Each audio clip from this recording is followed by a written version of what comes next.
말소 기준 권리 꼭 외우세요. 근저당, 저당, 가압류, 압류, 담보가등기. 방문가 클래스. 여러분들이 가장 어려워하는 경공매 부분의 권리 분석하고 절차에 대한 문제를 제가 두 문제를 통해서 정리를 해드릴게요. 시험장 가시기 전에 꼭 이 내용만이라도 알고 한번 가보세요. 왜냐하면 경공매를 여러분 어려워하거든. 수업을 잘 안 듣죠. 마지막에 수업이 진행되기 때문에. 그리고 또 이것은 주택임대차, 상가임대차, 여러분 등기법, 민법의 종합 내용이거든요. 근데 지금쯤이면 여러분들이 좀 이해를 할 수 있으니까 여러분 포기하지 마시고 겁먹지 마시고 뭐 이 정도만 기억하세요. 일단 여러분들이 권리 분석 문제가 나오면 일단 말소 기준 권리를 기억하셔야 돼요. 자, 말소 기준 권리는 권리를 인수하느냐 소멸시키냐의 기준 권리란 뜻이거든요. 그래서 항상 5개를 기억하라 했죠. 자, 근저당, 저당, 가압류, 압류, 그 다음에 담보, 가등기입니다. 자, 외우세요, 빨리. 근저당, 저당, 민법에서 공부했잖아. 가압류, 압류, 이걸 이제 본압류라고도 하고요. 그 다음에 담보가등기야지 순위보전가등기라고 하면 안 됩니다. 그러면 이 말소 기준 권리는 여러분들 권리의 성격을 보세요. 다 돈과 관련돼. 그래서 원래 우리 민사집행법에서는 이 5개의 권리는 경매에 나오면 다 소멸시켜라. 그리고 배당금으로 줘라. 이게 취지예요. 그래서 이걸 말소 기준 권리예요. 그 자기들은 소멸되면서 자기보다 후순위 권리는 다 데리고 죽어버린다고 그랬죠. 그 다음에 자기보다 선순위 권리는 이것은 인수시킨다 이 말이죠. 자, 그러면 이제 문제를 한번 볼까요? 1번 선순위 근저당이 설정되어 있고 대항 요건을 갖춘 임차인이 후순위다. 후순위다. 그러면 근저당 밑에 있으니까 일단 임대차는 소멸되겠죠. 그럼 임차인이 이제 쫓겨난다 이 말이죠. 그랬더니 임차인이 가만히 봤더니 근저당권자가 돈이 얼마 안 돼. 돈 1,000만 원밖에 안 되네. 나는 배당금을 5천만 원을 뜯기는데. 그럼 여러분 같으면 어떻게 해야겠어? 이 근저당권을 내가 돈을 갚아버리는 거예요. 이 사람 돈을. 그러면 이 근저당권이 소멸돼 버리거든요. 피담보 채권이 없어지니까. 그러면 임차인이 순위가 승진돼 가지고 내가 살아남아요. 그러니까 이건 굉장히 위험한 권리예요. 그래서 여러분들 경매 내년에 해볼 때 예를 들어서 이거 권리 분석할 때 임차인이 쫓겨나는데 선순위 근저당권의 채권액이 얼마 안 된다. 그럼 이 사람이 이 근저당권을 말소시키고 자기가 1등으로 딱 올라가서 안 쫓겨나려고. 이게 경매의 함정이에요. 주의하세요. 2번 담보가등기보다 최선순위로 설정된 전세권이네요. 전세권이 말소 기준 권리보다 가장 위에 있으니까 이 사람 살아남네. 그러니까 전세권자는 안 쫓겨나죠. 근데 이 사람이 스스로 배당 신청을 해버렸다고 그랬네. 나 재수없어서 나가야 되겠어요. 배당금 주세요. 스스로 나가겠다. 그러면 전세권은 소멸돼 버립니다. 이게 안전하죠. 그러면 이 담보가등기는 말소 기준 권리라 항상 소멸되니까. 그러면 이 집은 안전한 권리니까 이건 경쟁이 매우 심해요. 아시겠죠? 그 다음에 3번 등기부 선순위 담보권보다 후순위 유치권. 자, 유치권 나왔어요. 4번 경매로 토지 건물 소유자가 분리됨으로 인하여 성립될 법정지상권 나왔어요. 그 다음에 5번 건물의 공사대금 채권이나 임차인의 유익비 상환 채권, 유치권 나왔어요. 여러분들이 유치권, 법정지상권, 분묘기지권이 나오면 일단 말소 기준 권리보다 위에 있던 밑에 있던 이자들은 항상 여러분 인수해야 돼요. 외워야 돼. 이건 섬지당 권리라고 그래요. 불사조의 권리.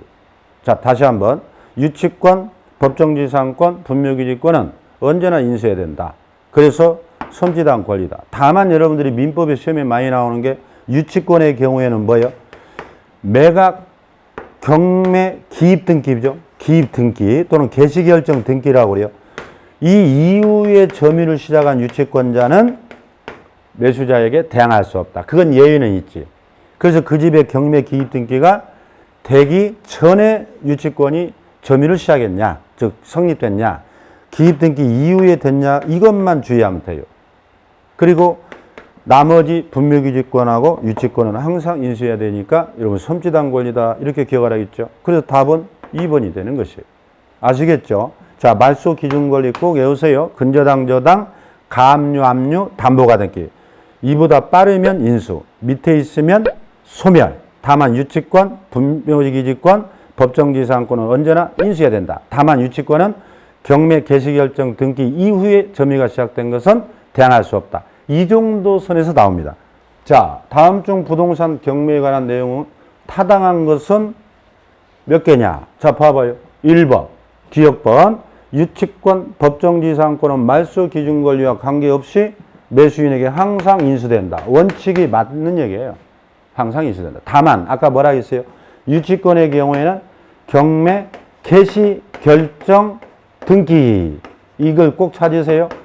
전에 점유는 인수되고 등기 이후의 점유는 매수자에게 대항할 수 없다. 대항할 수 없다. 야이? 맞는. 그 다음에 니은번 선순위 담보가 등기 가압류 금액 등이 소액인 경우 이해관계에 있는 3자가 변제하여 후순위 권리가 선순위로 승진하여 매수인에게 인수하는 경우가 있다. 방금 우리가 문제 1번 문제에서 바로 1번이에요. 이제 이해됐죠? 그 임차인이 이렇게 선순위 거를 갚아서 자기가 선순위로 올라갈 수 있다. 이런 건 위험하니 잘 분석하라. 이 뜻이에요. 디귿번 차순위 매수 신고. 이거 시험에 많이 나오죠. 자, 최고가자가 결정 났어요. 1억 5천에. 근데 이자가 만약에 매각대금을 여러분 한 달 기회를 주거든요. 기한까지 내라고. 이자가 돈을 못 낼 수도 있거든. 그래서 이제 차순위 제도가 있는데 차순위의 요건이 자주 나와요. 이 최고가에서 보증금을 빼라 이런 말이 나옵니다. 이거보다 넘는 가격을 써야 돼. 우리가 보증금이라는 것은 최저 매각가의 10%잖아요. 그럼 만약에 최저 매각가가 1억이었어. 그러면 이 보증금이 1,000만이란 뜻이죠. 그러면 1억 5천에서 1,000을 빼니까 1억 4천 넘는 가격을 써야만 차순위 자격이 된다. 맞는 얘기입니다. 그래서 최고가에서 보증금 뺀 넘는 가격. 잘 기억하세요. 그 다음에 니을번 배당 요구에 따라 매수인이 인수해야 할 부담이 바뀌는 경우 배당 요구를 한 채권자는 종기가 지난 뒤에는 처리하지 못한다. 맞는 얘기입니다. 아까 앞에 문제에서 뭐였죠? 전세권자가 근저당권자보다 맨 위에 있어. 인수하라고 그랬죠. 근데 배당 신청 해버렸다니까. 그럼 말소된다고 그랬잖아. 그래서 A라는 사람이 경락을 딱 받았는데 전세권자가 이거 나 안 나가고 배당 취소할게요. 그럼 살아나 버린다고 봐요. 그러면 이 경락자는 불측의 손해를 볼 수가 있어요. 왜? 이 보증금을 내가 내줘야 되니까. 그래서 전세권자가 한번 배당 신청을 했으면 쉽게 말하면 이 매수자가 확정됐을 때 즉 배당 요구가 기간이 지난 뒤에는 철회를 하게 되면 이자에게 큰 피해를 주기 때문에 못하게 합니다. 자, 그 얘기. 그럼 이제 미음번을 볼까요? 여러분 채무자 및 소유자라는 것은 여러분 건물주를 생각하면 쉬워요. 내가 은행에 대출 받으면 채무자고 내 건물이니까 소유자죠. 이자가 이제 항고한다는 것은 1심 경매에 대해서 불만이 있다는 거예요. 그 2심에 대한 이제 항고를 한다는 뜻이에요. 그러면 여기서도 항고할 때는 매각대금의 여러분 10% 이거 주의해야 돼요. 매각대금의 10%를 공탁을 해야 되거든요. 근데 이게 기각돼 버렸네. 패소했다는 뜻이에요. 기각. 그러면은 매각대금의 10% 아까 공탁했죠. 이거 못 찾아옵니다. 몰수당하는 거예요. 그러니까 건물주 너희들 함부로 항고하지 마 이 뜻이에요. 왜냐하면 여러분 경매 나오면 원래 건물주나 임차인들이 막 항고를 해요. 그러면 재항고라 해갖고 대법원까지 가잖아요. 막 6개월, 1년씩 끌어. 건물 안 뺏기려고. 그래서 항고의 남용을 막으려고 이렇게 몰수제도가 있습니다. 이거 몰수당해요. 그 다음에 여러분 농지 나왔네. 농지는 경매나 공매 때 반드시 농지 취득자격 증명을 첨부해야 됩니다. 제출해야 된다 이 말이에요. 언제까지 제출하? 이거 시험에 많이 나와요. 농지 취득자격 증명을 매각 허가 결정 기일까지 내야 됩니다. 그러니까 이것을 매각 허가 결정이 아니라 매각 기일까지 매각 기일에 낸다. 뭐 이런 말이 나오면 무조건 틀려요. 또는 매수 신청 시에 낸다. 안 된다니까. 매각이 확정되고 허가 불허가 결정일. 여러분 매각이 실시되고 일주일간 주거든요. 허가 불허가 결정일에. 그때까지 내는 거예요. 그래서 반드시 내야 됩니다. 그래서 이것은 제가 모두 맞게 정리를 해줬어요. 다시 한번 간단하게 한번 보세요. 유치권, 법정지상권, 분묘규칙권은 말소 기준 권리에 상관없이 원칙적으로 항상 인수된다. 기억해야 돼. 그 다음에 선순위 담보권자 금액이 적을 때는 후순위자가 대입엔지하고 위로 올라갈 수 있다. 차순위 매수는 요건이 뭐다? 최고가에서 보증금을 뺀 넘는 가격을 써야 돼. 초과된 금액을. 그 다음에 배당 요구, 아까 종기가 끝나고 나면 배당 신청한 사람이 함부로 배당을 철회하지를 못하게 합니다. 왜냐하면 경락자에게 피해를 주기 때문에 끝난 뒤에는 함부로 철회를 하지 못하는 게 원칙입니다. 그 다음 채무자 및 소유자가 항고할 때는 뭐라고요? 매각대금의 10%를 공탁해야 되는데 기각, 패소해버리면 그걸 몰수당한다는 거예요. 그래서 함부로 항고하지 마라. 농지의 경우에는 농취증을 반드시 내야 되는데 언제까지 된다? 매각 허가 결정일이지 매각 기일이라든지 또 신청 기일이라면 틀려요. 결정 기일이요.